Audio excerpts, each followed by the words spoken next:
Doctor വരാൻ wait ചെയ്യാണ്.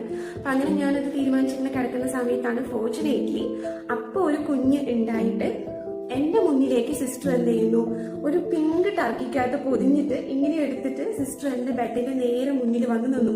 എന്നിട്ട് വേറൊരു സിസ്റ്റർ അടുത്ത് സംസാരിച്ചുകൊണ്ടിരിക്കുകയാണ്. അപ്പൊ ഞാനിങ്ങനെ കിടന്ന സമയത്ത് എനിക്ക് ആ കുഞ്ഞിന്റെ മുഖം ഇങ്ങനെ കാണാം. അപ്പൊ പിങ്ക് ടർക്കിക്കകത്ത് പിങ്ക് കളറിലുള്ള നല്ല ഭംഗിയുള്ള ഒരു കുഞ്ഞുവാവയായിരുന്നു അത്.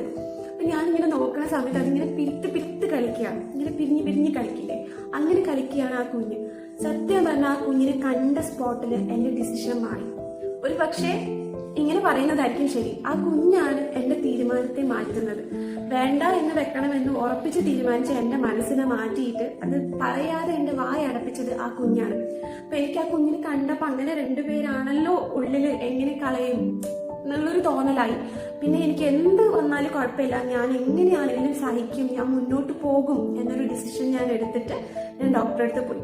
അപ്പോൾ സ്കാനിങ് ചെയ്തിട്ടാണ് പോകുന്നത്. അങ്ങനെ സ്കാനിങ് ചെയ്തപ്പോഴാണ് മനസ്സിലാവുന്നത് എൻ്റെ ഉള്ളിൽ സ്പേസ് ഇല്ലാണ്ട് എൻ്റെ രണ്ട് യൂറീറ്ററും കംപ്രസ് ആയിട്ട് എൻ്റെ 2 കിഡ്നിയിലും സ്റ്റോണായി.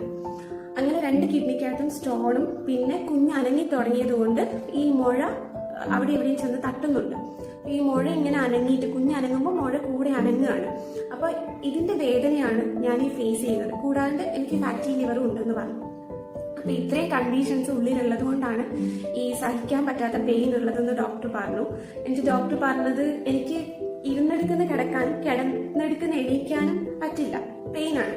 ഞാൻ കരഞ്ഞുകൊണ്ടാണ് എണീക്കുക, അല്ലെങ്കിൽ കരഞ്ഞുകൊണ്ടാണ് കിടക്കുക. അപ്പൊ ഡോക്ടറിനോട് പറഞ്ഞു ഈ വയറ് നോക്കിക്കഴിഞ്ഞാൽ വയറിന്റെ സൈഡിൽ മുഴ ഇങ്ങനെ തള്ളി നിൽക്കുന്നത് കാണാൻ പറ്റും. അപ്പൊ അവിടെയായിട്ട് ഇങ്ങനെ പിടിച്ചിട്ട് കിടക്കോ അല്ലെങ്കിൽ എഴുന്നേക്കോ ചെയ്താൽ വേദന കുറയുമെന്ന് പറഞ്ഞു. പക്ഷെ എനിക്ക് ഈ പറഞ്ഞ പോലെ 2 പേരായ കാരണം എനിക്ക് പിടിക്കാനുള്ള ധൈര്യം ഉണ്ടായിരുന്നില്ല. കാരണം എനിക്ക് പിടിക്കുമ്പോഴൊക്കെ എവിടെയാ പിടിക്കുന്നത്, കറക്റ്റ് കുഞ്ഞിന് അതൊരു ബുദ്ധിമുട്ടാകുമോ എന്നൊക്കെയുള്ള ഒരു ടെൻഷനായിരുന്നു, ഒരു പേടിയായിരുന്നു. അതുകൊണ്ട് ഞാൻ എന്ത് ചെയ്യുന്നു വെച്ചാൽ വേദന സഹിച്ചിട്ട് തന്നെ പറയുന്ന പോലെ കിടക്കി എഴുന്നേക്കൊക്കെ ചെയ്യുമായിരുന്നു. അങ്ങനെ അത് ഫേസ് ചെയ്തുകൊണ്ടിരിക്കുന്ന സമയത്ത് പിന്നെ ആ കുഞ്ഞാവേനെ കണ്ടതുകൊണ്ട് എനിക്ക് ഈ പറഞ്ഞ പോലെ ഫേസ് ചെയ്യാനൊരു മനക്കരുത്ത് കിട്ടി. അപ്പോൾ എന്നോട് പിന്നീട് അമ്മയും ഹസ്ബൻഡ് പറഞ്ഞിരുന്നു, നീ ഇങ്ങനെ ഒരു കുഞ്ഞിനെ കണ്ടിരുന്നോ, എന്ത് ഭംഗി അതിനെ കാണാനൊക്കെ. അപ്പൊ ആരാ എന്താവൊന്നും എനിക്കറിയില്ല, പക്ഷെ എൻ്റെ ജീവിതത്തിൽ വലിയൊരു മാറ്റം ഉണ്ടാക്കിയൊരു കുഞ്ഞാണത്. അങ്ങനെ പിന്നെ അത് ഞാനിങ്ങനെ ഫേസ് ചെയ്തുകൊണ്ടിരിക്കുന്ന സമയത്താണ് അടുത്ത പ്രശ്നം വരുന്നത്. ഒരു 6th മന്ത് ആയപ്പോഴത്തേന് എൻ്റെ സെർവിക്സ് ഓപ്പൺ ആയി, പെട്ടെന്ന് സ്റ്റിച്ച് ഇടണമെന്ന് പറഞ്ഞിട്ട് എനിക്ക് സ്റ്റിച്ച് ഇട്ടു. അപ്പൊ അന്ന് ഞാൻ ഫേസ് ചെയ്തൊരു ഇൻസിഡന്റ്, എൻ്റെ ബർത്ത്ഡേൻ്റെ അന്ന് November 9th സ്റ്റിച്ച് ഇടുന്നത്. അപ്പൊ എനിക്ക് ഒരിക്കലും മറക്കാൻ പറ്റാത്തൊരു ബർത്ത്ഡേ ആണ്. സ്റ്റിച്ച് ഇട്ട് ICU കിടക്കുകയായിരുന്നു ഞാനന്ന്, ആ ഒരു ഇയറിൽ എൻ്റെ ബർത്ത്ഡേൻ്റെ അന്ന്. അപ്പോൾ എനിക്ക് ഫേസ് ചെയ്യേണ്ടി വന്ന 2 ഇഷ്യൂ.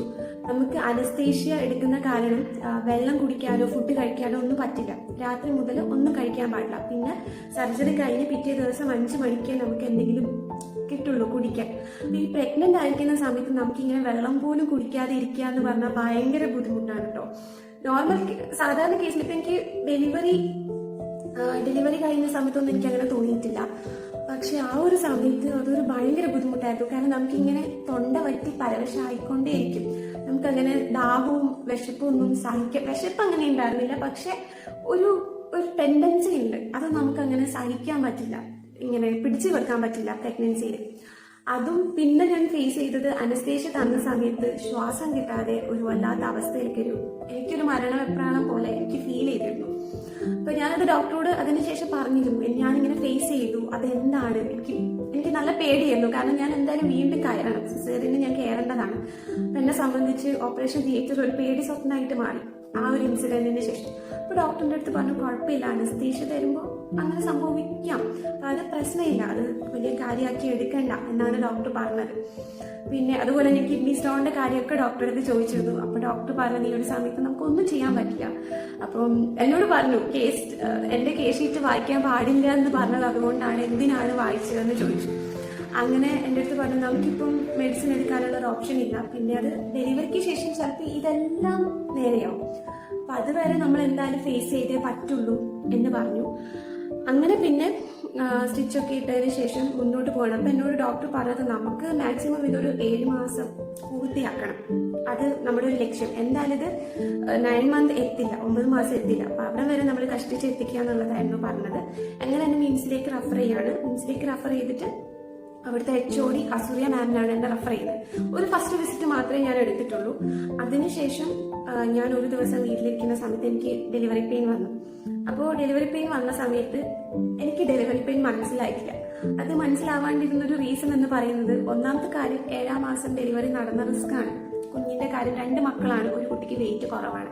അപ്പൊ ആ കുട്ടിയുടെ കാര്യം ഹൈലി റിസ്കിൽ നിൽക്കുന്നതുകൊണ്ട് തന്നെ എനിക്ക് എങ്ങനെയെങ്കിലും ഇത് മാക്സിമം കൊണ്ടുപോകണമെന്നായിരുന്നു ആ സമയത്ത്. പിന്നെ നമ്മൾ മെന്റലി ഒരു നോർമൽ സ്റ്റേജിലല്ല ഉള്ളത് ആ സമയത്ത്.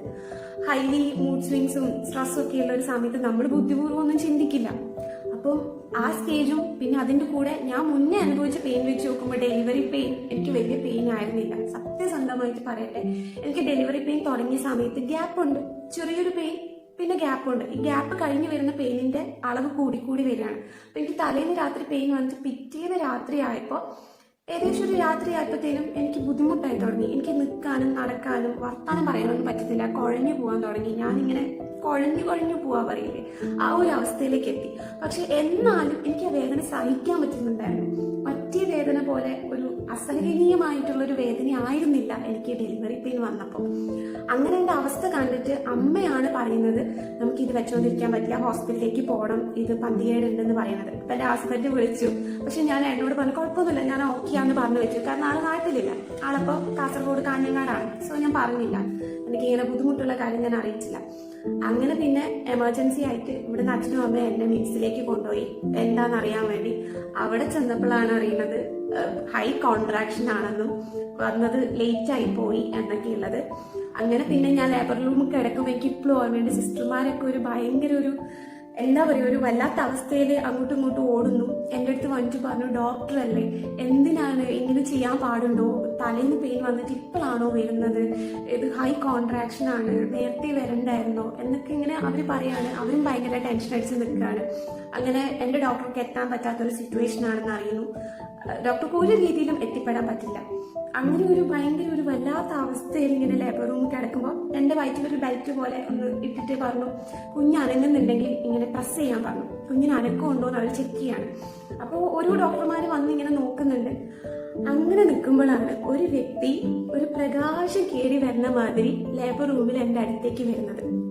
അപ്പൊ ആ ഒരു ഡോക്ടർ ഭയങ്കര ചിരിച്ചുകൊണ്ട് എൻ്റെ അടുത്ത് വന്നിട്ട് പറഞ്ഞു, ഉണ്ണിമായ അല്ലേ, ഓക്കെ കുഴപ്പമില്ല, നമുക്കിപ്പോൾ ഹൈ കോൺട്രാക്ഷൻ ആണ്, എമർജൻസി ആയിട്ട് നമുക്ക് സിസേറിയൻ ചെയ്യണം, അപ്പൊ ഇപ്പൊ തന്നെ നമ്മൾ കയറ്റും, ടെൻഷനൊന്നും അടിക്കണ്ട, ഞാൻ ചെയ്യും കേട്ടോ എന്ന് പറഞ്ഞിട്ട്. പക്ഷെ ആ ഒരു വാക്കില്ലേ, ടെൻഷനൊന്നും അടിക്കണ്ട, ഞാൻ എൻ്റെ കൂടെ എന്നുള്ളൊരു വാക്ക്, അതെനിക്ക് ആ ഒരു സമയത്ത് ഭയങ്കര ഒരു സമാധാനമാണ് തന്നത്. അങ്ങനെ പറഞ്ഞിട്ട് ഡോക്ടർ പോയി. പിന്നെ എന്നെ ലേബർ റൂം കയറ്റുന്നുണ്ട്. പക്ഷെ പിന്നീടാണ് ഞാൻ അറിയുന്നത്, എൻ്റെ അച്ഛൻ അവിടെ പറഞ്ഞിട്ടുണ്ടായിരുന്നു, അവരുടെ ഡോക്ടർ തന്നെ വരണം, ഇങ്ങനെ ഒരു ക്രിട്ടിക്കൽ സ്റ്റേജ്, റിസ്ക് ഉള്ള ഒരു സ്റ്റേജാണ്, ക്രിട്ടിക്കൽ സ്റ്റേജ് ആണ്, സോ അവരുടെ ഡോക്ടർ എത്രയും പെട്ടെന്ന് എത്തണം എന്ന് പറഞ്ഞപ്പോൾ എൻ്റെ അച്ഛനോട് അങ്ങോട്ട് പറഞ്ഞു, ഞാൻ ചെയ്യും, നിങ്ങൾ എന്നെ വിശ്വസിക്കുക, ഡോക്ടർക്ക് എത്താൻ പറ്റില്ല, നിങ്ങൾ ചിലപ്പോൾ കോഴിക്കോടേക്ക് കൊണ്ടുപോകേണ്ടി വരും, ഇങ്ങനെ ഒരു സമയത്ത് കോഴിക്കോട് വരെ കൊണ്ടുപോകുക എന്നുള്ളത് പോസിബിൾ ആയിരിക്കില്ല, നിങ്ങൾക്ക് അവിടെ വരെ അത്ര റിസ്കിലാണുള്ളത്, ഞാൻ ചെയ്യും, എന്നെ വിശ്വസിക്കുമെന്ന് പറഞ്ഞ് അങ്ങോട്ട് പറഞ്ഞിട്ടാണ് ഡോക്ടർ എന്നെ ഏറ്റെടുക്കുന്നത്. അതിന് പിന്നീടാണ് ആ ഒരു കാര്യം അറിയുന്നത്. അങ്ങനെ പിന്നെ എന്നെ ലേബർ റൂമിൽ കയറ്റി. അവിടെ വെച്ചിട്ട് എനിക്ക് ഈ ചെയ്തുകൊണ്ടിരിക്കുന്ന സമയത്ത് ഞാൻ അനസ്തെറ്റോളജിസ്റ്റിൻ്റെ അടുത്ത് ഓൾറെഡി പറഞ്ഞു, എനിക്ക് അനസ്തേഷ്യ തരുമ്പോൾ ബ്രീത്തിങ് ഇഷ്യൂസ് വരുന്നുണ്ട് എന്നുള്ളത് ഓൾറെഡി ഞാൻ പറഞ്ഞു വെച്ചു. അങ്ങനെ വലിയൊരു സർജറിയാണ് നടക്കുന്നത്. കാരണം എൻ്റെ 2 ഫൈബ്രോയിഡ് റിമൂവ് ചെയ്യണം, സിസ്റ്റ് റിമൂവ് ചെയ്യണം, 2 കുട്ടികളെ എടുക്കണം, ഇട്ട സ്റ്റിച്ച് മാറ്റണം, ഇത്രയും കാര്യങ്ങൾ ചെയ്യണം.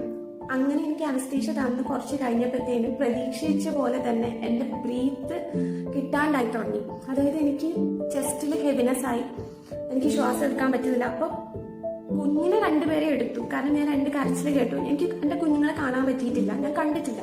കാരണം നേരത്തെ പ്രീടേം ആണ്, 7ാം മാസത്തിലായതുകൊണ്ട് തന്നെ അവർക്ക് എടുത്ത ഉടനെ തന്നെ കുഞ്ഞിനെ അവർ ഓടി NICUലേക്ക് കയറ്റുകയാണ് ചെയ്തത്. അപ്പൊ കുഞ്ഞ് കരഞ്ഞത് മാത്രം ഞാൻ കേട്ടു, എനിക്ക് കാണാൻ പറ്റിയില്ല. പക്ഷെ അതിനുശേഷമായിരുന്നു കുറച്ച് ടൈം ഉണ്ടായിരുന്നു. അപ്പൊ ആ ഒരു സമയത്ത് എനിക്ക് ഹെവിനെസ് ആയിട്ട് എനിക്ക് ബ്രീത്ത് കിട്ടാണ്ടായി. എനിക്ക് പിന്നെ ഭയങ്കര എന്താ പറയാ, ശ്വാസം കിട്ടാത്തൊരവസ്ഥയിലേക്ക് പോയി. ഞാനിങ്ങനെ പറയുന്നുണ്ട്, എനിക്ക് ശ്വാസം എടുക്കും, എനിക്ക് ഉള്ളിലേക്ക് കിട്ടാത്ത പോലെ, എനിക്ക് പറ്റുന്നില്ല, എത്ര നേരം എനിക്കിനി സംസാരിക്കാൻ പറ്റുമെന്ന് എനിക്ക് അറിയില്ല എന്നൊക്കെ ഞാൻ പറയുന്നുണ്ട്. അങ്ങനെ പിന്നെ അത് സീരിയസ് ആയി. എനിക്ക് ശരിക്കും പറഞ്ഞാൽ മരണം നേരെ കാണാൻ പറയില്ലേ, ഞാൻ ശരിക്കും വിചാരിച്ചു ഞാൻ എന്തായാലും പോവും, ഞാൻ ബാക്കിയാവില്ല എന്ന് സീരിയസ് ആയിട്ട് ഞാനവിടെ എന്താ പറയാ, എനിക്ക് അങ്ങനെ തന്നെ തോന്നി. കാരണം എനിക്ക് കിട്ടുന്നില്ല, ശ്വാസം കിട്ടാതെ സംസാരിക്കാൻ പറ്റാത്തൊരു സ്റ്റേജിലേക്ക് ഞാൻ എത്തി, അവിടം വരെ എത്തി.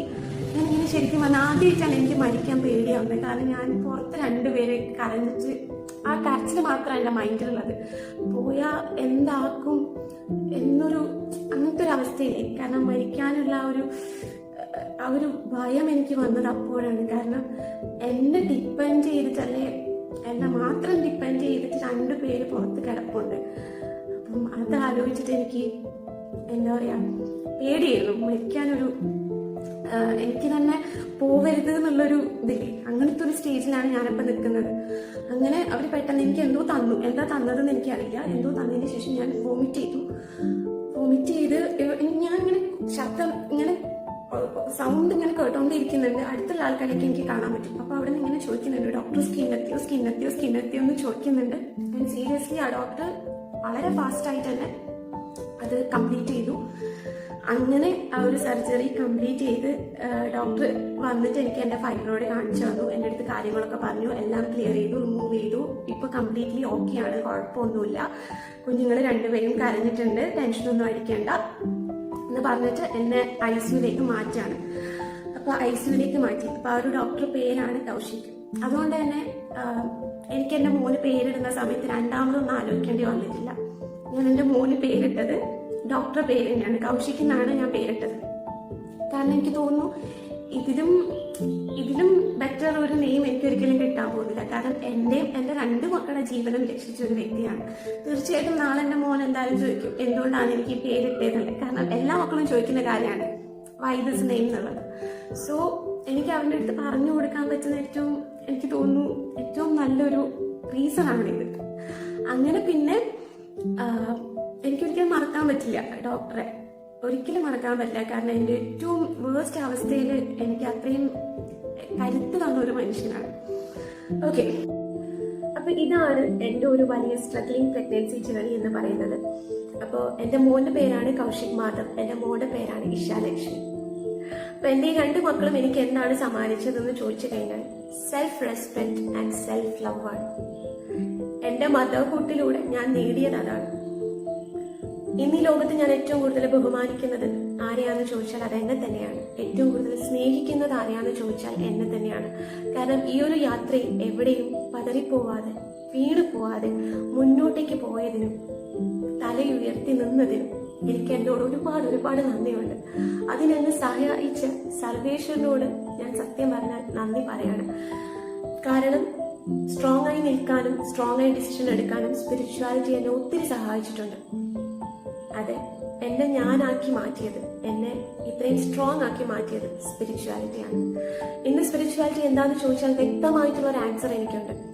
ഒരു കൊടുങ്കാറ്റിൽ മറിഞ്ഞു വീഴാതെ ഒരു മരത്തെ അതിന്റെ വേരെങ്ങനെ സഹായിക്കുന്നുണ്ടോ അതുപോലെ ജീവിതത്തിൽ ഇത്തരം പ്രശ്നങ്ങൾ വരുമ്പോൾ വീഴാതെ സഹായിക്കുന്ന വേരാണ് സ്പിരിച്വാലിറ്റി നമ്മുടെ ജീവിതത്തിൽ. അത് മനസ്സിലാക്കേണ്ട പോലെ മനസ്സിലാക്കി കൈകാര്യം ചെയ്യേണ്ട പോലെ കൈകാര്യം ചെയ്യുകയാണെങ്കിൽ തീർച്ചയായിട്ടും ജീവിതത്തിൽ എവിടെയും നമ്മൾ തോറ്റു പോവില്ല. നമ്മൾ എന്തൊക്കെ പ്രശ്നങ്ങൾ വന്നാലും നമ്മൾ മുന്നോട്ട് പോവുക തന്നെ ചെയ്യും. അതുപോലെ ഞാൻ ഈ സ്റ്റോറി ഇവിടെ സ്റ്റോപ്പ് ചെയ്യാണ്. കാരണം ഇത്രയും നേരം നിങ്ങൾ കേട്ടത് എന്റെ സ്റ്റോറിയാണ്. ഇനി അങ്ങോട്ടേക്ക് അത് എന്റെ മാത്രമല്ല, എന്റെ മക്കളുടെയും സ്റ്റോറിയാണ്. എന്റെ മക്കളുടെ പ്രൈവസിയെ പൂർണ്ണമായി ബഹുമാനിക്കുന്ന അമ്മയായതുകൊണ്ട് തന്നെ ഞാൻ അതിവിടെ ഷെയർ ചെയ്യാൻ ആഗ്രഹിക്കുന്നില്ല. എന്റെ ആഫ്റ്റർ ഡെലിവറി ജേർണി എന്ന് പറയുന്നത് ഇത്രമാത്രം ഞാൻ പറയാം. പ്രഗ്നൻസിയിൽ ഞാൻ എന്താണോ സ്ട്രഗിൾ ചെയ്തത് അതിന്റെയൊക്കെ എത്രയോ 10 മടങ്ങായിരുന്നു. ചിന്തിക്കാൻ പോലും പറ്റാത്ത ലെവലിലുള്ള ഒരു സ്ട്രഗ്ലിംഗ് ആയിരുന്നു ആഫ്റ്റർ ഡെലിവറി എന്ന് പറയുന്നത്. ഇന്നതെല്ലാം മറികടന്ന് നിൽക്കുന്ന ഒരു അമ്മയാണ് ഞാൻ. അപ്പോൾ ആ ഒരു ജേർണിയിൽ എന്നെ സഹായിച്ച ഒത്തിരി പേരുണ്ട്. ഇതിനപ്പുറത്തേക്കായിട്ട് ഒരുപാട് വ്യക്തികളുണ്ട്. ഇപ്പം എൻ്റെ മക്കളുടെ ഒരു ഹോസ്പിറ്റലൈസേഷൻ എന്ന് പറയുന്നത് മിംസിലായിരുന്നില്ല. മിംസിൽ താങ്ങാനാവാത്ത ബില്ലിന്റെ ഇഷ്യൂസ് വന്നതുകൊണ്ടും ഒരു ബെറ്റർ ട്രീറ്റ്മെന്റ് ആവശ്യമായതുകൊണ്ടും ഞങ്ങൾ ഞങ്ങളുടെ മോനെ പരിയാരം മെഡിക്കൽ കോളേജിലേക്ക് ഷിഫ്റ്റ് ചെയ്തിരുന്നു. അവിടെ വെച്ച് ഈ കൗശിക് ഡോക്ടർ വന്ന പോലെ തന്നെ മറ്റൊരു ഡോക്ടർ എൻ്റെ മുന്നിൽ പ്രത്യക്ഷപ്പെടുകയാണ്. ഡോക്ടർ വരുൺ ശബരി, പീഡിയാട്രിക് സർജനാണ്. ഒരു പക്ഷെ എൻ്റെ മോനെ ഒരിക്കലും കിട്ടില്ല എന്ന് പറഞ്ഞൊരു മൊമെന്റിൽ അവനെ തിരിച്ചു കിട്ടുമെന്ന് ഞങ്ങൾക്ക് പ്രതീക്ഷ തന്ന ഒരു ഡോക്ടറാണ് ഡോക്ടർ വരുൺ ശബരി. പിന്നീട് ആ ഒരു ഹോസ്പിറ്റലായിരുന്നു ഞങ്ങളുടെ ജേർണി. ഒരു 2 മാസത്തോളം അവിടുത്തെ NICU എൻ്റെ മക്കൾ കിടന്നിരുന്നു. അവിടുത്തെ NICU സ്റ്റാഫ് ആണെങ്കിലും PICU സ്റ്റാഫ് ആണെങ്കിലും പീഡിയാട്രിക് സർജറി ഡിപ്പാർട്ട്മെന്റ് ആണെങ്കിലും അവിടെ എടുത്തു പറയേണ്ടത് doctor Varun Shavan, doctor Diljith sir, അതുപോലെ തന്നെ ഡോക്ടർ ജിഷ, ഇവരെല്ലാവരും ഞങ്ങൾക്ക് തന്നൊരു സപ്പോർട്ട്, കെയർ ആൻഡ് ട്രീറ്റ്മെന്റ് ഒരിക്കലും പറഞ്ഞറിയിക്കാൻ പറ്റാത്തതാണ്. ഞാൻ ഒരിക്കലും പ്രതീക്ഷിച്ചില്ല ഗവൺമെന്റ് ഹോസ്പിറ്റലിൽ ഇത്ര നല്ല സർവീസ് കിട്ടുന്നുള്ളത്. ആൻഡ് എൻ്റെ പ്രതീക്ഷയൊക്കെ തകർത്തുകൊണ്ടായിരുന്നു ഒരു എന്താ പറയാ, എനിക്ക് എക്സ്പ്ലെയിൻ ചെയ്യാൻ കഴിയില്ല. ഞാൻ ഈ പറഞ്ഞ പോലെ തന്നെ ഞാൻ എൻ്റെ മക്കളെ പ്രൈവസി മാനിച്ചുകൊണ്ട് ഞാൻ ഇവിടെ സ്റ്റോപ്പ് ചെയ്യാണ്. ഇത്ര മാത്രം പറയട്ടെ, എനിക്ക് അവിടെ മറക്കാൻ പറ്റാത്ത ആൾക്കാരാണ് ഈ പറഞ്ഞ് അവിടുത്തെ സ്റ്റാഫ് ആണെങ്കിലും ഡോക്ടേഴ്സ് ആണെങ്കിലും ആൻഡ് ആ ഒരു മെഡിക്കൽ കോളേജിന്റെ മുന്നിലുള്ള ദേവാലയം ക്രിസ്തുരാജ എന്ന് പറയുന്ന ഒരു പള്ളി. ഞാൻ വീണ് പോയ സമയത്ത് ഓടിക്കേറിയത് ആ പള്ളിയിലാണ്. ആ പള്ളിയിൽ വെച്ചാണ് ഞാൻ ആദ്യമായിട്ട് പൊട്ടിക്കരയുന്നത്. അതുവരെ ഞാൻ കരഞ്ഞിട്ടേ ഇല്ല. ഒരാളെ പോലും നോക്കാതെ ഞാനൊരു ഇനി മുന്നോട്ട് പോകാൻ പറ്റില്ല എന്നൊരവസ്ഥയിൽ ഞാൻ കയറി ചെന്ന് പൊട്ടിക്കരയുന്നത് ആ പള്ളിയിൽ വെച്ചാണ്. പിന്നെ അങ്ങോട്ട് എനിക്കൊന്നും നോക്കേണ്ടി വന്നിട്ടില്ല. എന്നെ താങ്ങാനും മുന്നോട്ട് കൊണ്ടുപോകാനും അദൃശ്യമായൊരു ശക്തി എവിടുന്നോ വന്നിരുന്നു. ആരോ എന്നെ അത്രമാത്രം സഹായിച്ചിരുന്നു. മുന്നേ സഹായം ഉണ്ടായിരുന്നെങ്കിലും പിന്നീട് അങ്ങോട്ട് എനിക്ക് കിട്ടിയ സഹായം ഒരു അത്ഭുതമാണ്. ഇന്നും ഞാൻ വിശ്വസിക്കുന്നു ആ മെഡിക്കൽ കോളേജിന്റെ ഫ്രണ്ടിൽ ആ പള്ളി ഇരിക്കുന്നത് അവിടെ നിന്നും നിസ്സഹരായിട്ട് ഇറങ്ങി വരുന്ന ഓരോ പേഷ്യന്റിന്റെ ബൈസ്റ്റാൻഡേഴ്സിനും ഒരു വലിയ താങ്ങും തണലുമായിട്ടാണ് ആ പള്ളി ആ റോഡിനപ്പുറത്ത് നിലകൊള്ളുന്നത് എന്ന് ഞാൻ പറയട്ടെ. ഇത് കാണുന്ന ആരെങ്കിലും അത്തരത്തിൽ മെഡിക്കൽ കോളേജിൽ ഉണ്ടെങ്കിൽ അല്ലെങ്കിൽ അങ്ങനെ ഒരു ഘട്ടത്തിൽ എത്തുകയാണെങ്കിൽ നിങ്ങൾക്ക് ഞാൻ പറയുന്നു, കണ്ണുമൂട്ടി ആ പള്ളിയിലേക്ക് ഓടിച്ചെല്ലാം. അവിടെ ചെന്ന് നിങ്ങൾ ഹൃദയം തുറന്ന് കരഞ്ഞിട്ടുണ്ടെങ്കിൽ നിങ്ങൾക്ക് തീർച്ചയായിട്ടും റിസൾട്ട് കിട്ടിയിരിക്കും. എൻ്റെ അനുഭവമാണ് ഞാനിവിടെ പറയുന്നത്. അതുകൊണ്ട് തന്നെ എന്നെ സഹായിച്ച ആ സർവീശ്വരന് ഞാൻ അത്രയധികം നന്ദി പറയുന്നു. ഇത് കാണുന്ന എല്ലാവരോടും എനിക്ക് പറയാനുള്ളത്, റെസ്പെക്ട് വുമൺ. ബിക്കോസ് ഒരു സ്ത്രീ അമ്മയാവുന്നത് നിങ്ങൾ ആരും വിചാരിക്കുന്ന പോലെ അത്ര ഈസി അല്ല. It's not easy. അവളുടെ ജീവിതത്തിലെ എല്ലാ സന്തോഷങ്ങളും അവൾ സാക്രിഫൈസ് ചെയ്തുകൊണ്ടാണ് അവൾ അമ്മയാവുന്നത്.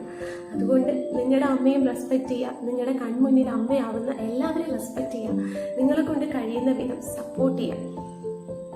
ഓക്കെ, അപ്പം ഞാൻ എൻ്റെ ഹോസ്പിറ്റൽ ജേർണിയിൽ ഒരുപാട് കഥാപാത്രങ്ങളെ ഞാൻ കണ്ടുമുട്ടിയിരുന്നു. വരും ദിവസങ്ങളിൽ ഞാൻ അവരെ കുറിച്ചുള്ള വീഡിയോസ് ചെയ്യാൻ ആഗ്രഹിക്കുകയാണ്. ഈ പറഞ്ഞ പോലെ നല്ല വ്യൂസും കാര്യങ്ങളൊക്കെ ഉണ്ട്, ആൾക്കാർ ഇത് കേൾക്കാൻ ഇഷ്ടപ്പെടുന്നുണ്ട് എങ്കിൽ ഞാനത് ചെയ്യുന്നതായിരിക്കും. ഓക്കെ, അപ്പം എന്തായാലും ഇത് കണ്ട് എനിക്ക് സപ്പോർട്ട് അറിയിച്ച എല്ലാവർക്കും ഒരുപാട് താങ്ക്സ്, ഒരുപാട് നന്ദിയുണ്ട്. ഞാനിത് ചെയ്തതിന്റെ മെയിൻ റീസൺ, ഇനി ആരെങ്കിലും ഫേസ് ചെയ്യുന്നുണ്ടെങ്കിൽ അവർക്ക് അതൊരു ഇൻസ്പിറേഷൻ ആവുമെങ്കിൽ ആവട്ടെ എന്ന് കരുതിയാണ്. കാരണം ആ സമയത്ത് ഈ പറഞ്ഞ പോലെ എനിക്ക് ഒരുപാട് സ്ത്രീകൾ ഇൻസ്പിറേഷൻ ആയിട്ടുണ്ട്. അതുകൊണ്ട് തന്നെയാണ്. അപ്പൊ എന്തായാലും നമുക്ക് അടുത്ത വീഡിയോയിലൂടെ വീണ്ടും കാണാം. അതുവരെ എല്ലാവർക്കും